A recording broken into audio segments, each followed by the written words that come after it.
Selamat siang semuanya, ketemu lagi dengan saya di Lopins Audio. Pending dulu bahas IM. Kali ini saya mau membahas kabel telepon. Maksudnya kabel custom buatan anak bangsa nih. Kemarin ada yang komen masalah kabel plus impresinya. Kalau gak salah nama kabelnya adalah Nice HCK Eagle. Pas lagi santai saya nyoba buka toko ijo dan tokonya Mas Tukul. Udah ketemu dan udah mau saya check out, tapi saya malah buka FB. Gak sengaja lihat postingan kabel custom, lalu saya tanya-tanya sedikit ke pembuatnya. Ujung-ujungnya malah check out yang ini. Oke lah, buat si Eagle next time saya coba. By the way, thanks buat yang kemarin sudah nyaranin. Balik ke topik utama, kabel custom ini adalah buatan Om Fuad 10. Yang pasti sebagian pecinta kabel custom udah pada tahu sama Om yang satu ini. Nah, kabel ini saya beli 300 ribuan. Oke, langsung saja simak video selengkapnya.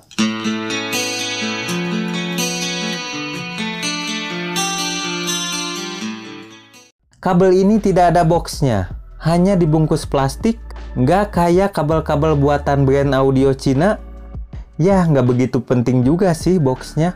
Yang penting kualitas kabelnya kan. Nah, bagaimana jika PC kabel custom ini dibandingkan dengan kabel bawaan IM yang 100 ribuan? Misalnya bawaan PK4 ataupun CA2. Mengingat harganya 300 ribuan untuk kabelnya saja. Apakah perbedaannya jauh atau hanya sedikit? Kabel custom ini menggunakan bahan SPC OFC leads. Untuk lain-lainnya saya nggak tahu. Harus nanya lagi ke pembuatnya. Secara fisik kabel ini ganteng dan gagah. Tentunya kelihatan lebih estetik dibanding kabel bawaan kedua IM ini. Konektornya menggunakan dual pin 0,78 dengan model lurus.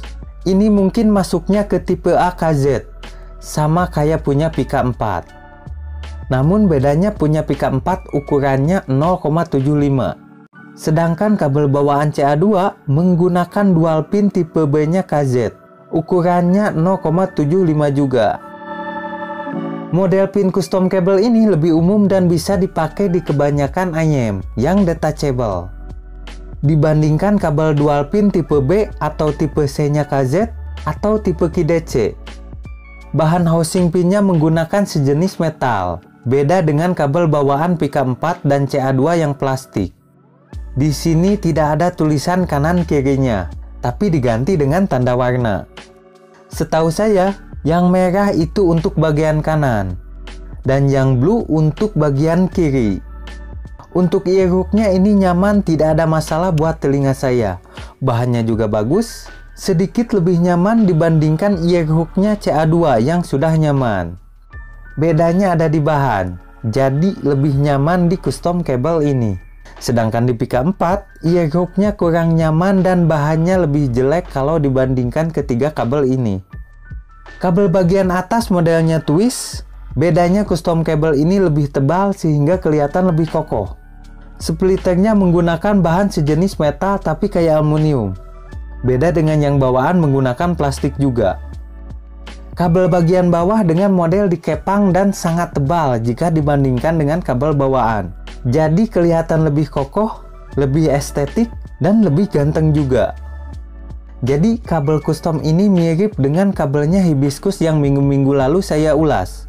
Mulai dari model sampai ketebalannya.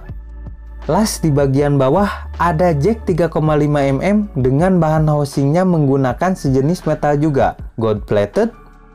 Nah, jika dibandingkan dengan kabel bawaan, di sini kelihatan jauh lebih bagus karena bahannya lebih baik, lebih kuat di custom kabel ini. Tapi secara kualitas dan lainnya mungkin sama saja. Soalnya ini jack biasa aja. Kalau nggak salah jack ini harganya 30 ribuan ke bawah lah. Dan saya nggak tahu merek atau nama jacknya ini apa. Memang saya nggak ada request apa-apa lagi. Soalnya kalau saya minta dipasangin jack yang lebih bagus, udah pasti bakal tambah biaya lagi. Contoh nih, misalnya dipasangin jack OYD, MPS, Via Blue, dan lain-lain.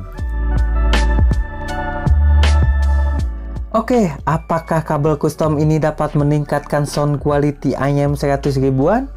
Kemudian, apakah ada improve dibandingkan kabel bawaan PK4 dan CA2?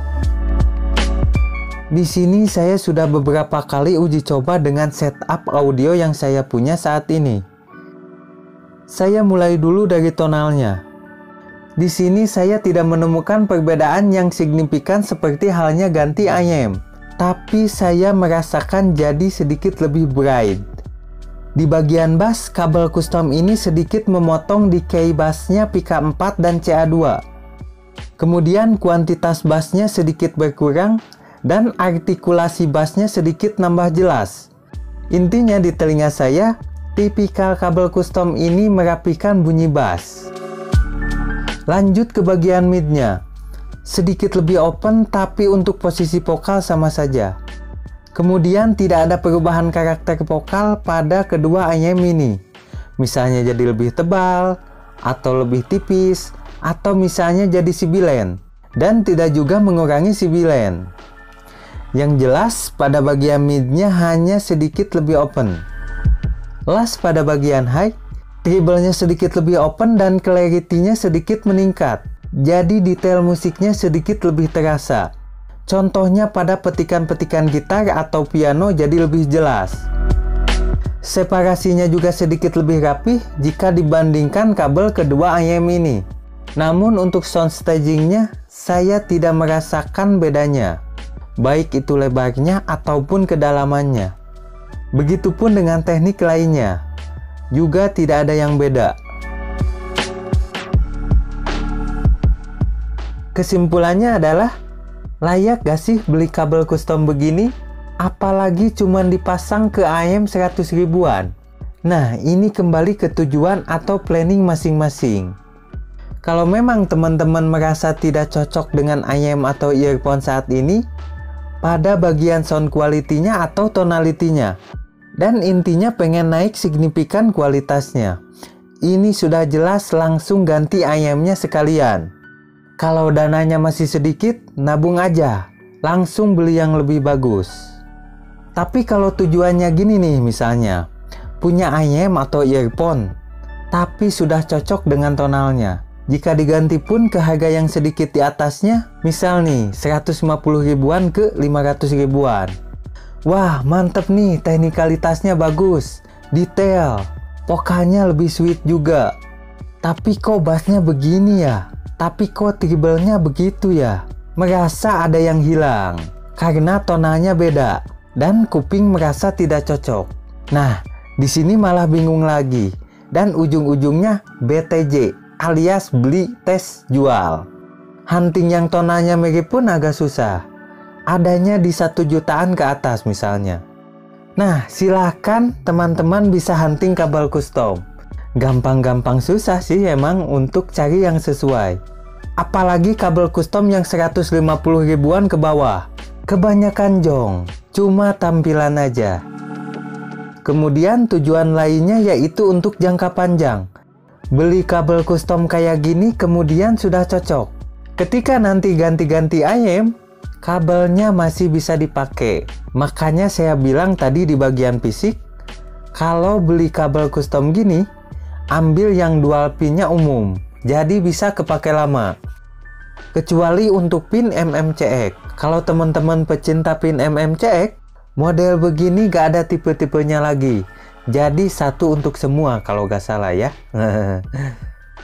Las, kabel custom gini cakep untuk dipoto-foto. Kelihatan lebih ganteng, sekalian bisa buat pansos juga. Oke, itu saja yang bisa saya ulas untuk kabel custom ini. Sampai jumpa lagi di next video, dan salam Lopins Audio.